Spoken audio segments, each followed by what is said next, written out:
Cox's Bazar medical কলেজে 500 শয্যার হাসপাতাল নির্মাণের চূড়ান্ত অনুমোদন পাওয়ায় প্রতিষ্ঠানটির শিক্ষার্থী ও জেলাবাসীর মধ্যে আনন্দ উচ্ছ্বাস দেখা দিয়েছে।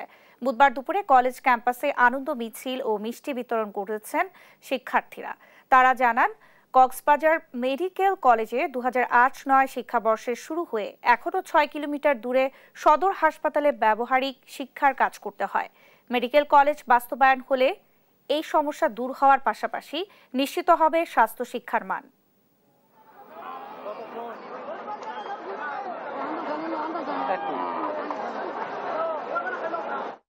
আর দুর্ভোগ হবে না, সেবার মানও বাড়বে এবং সিভিয়ার কেসগুলোর জন্য যেগুলো রেফার করে আমাদের চিটাং যাওয়া হতো, অনেকে রোগী চিটাং যেতেই পথের মধ্যে মারা যায়।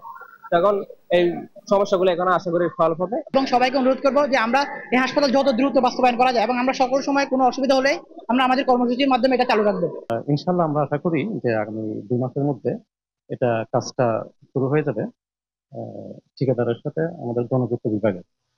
পরবর্তী কাজ যেটা সেটা হচ্ছে গণপূর্ত বিভাগই করবে, গণপূর্ত বিভাগ করবে, আমার সাথে সেটা ঠিকাদার সেটা বাস্তবায়ন করবে। এটা আসলে আমাদের যে জার্নিটা এটা অনেক লম্বা জার্নি, 2008 সাল থেকে এটা শুরু।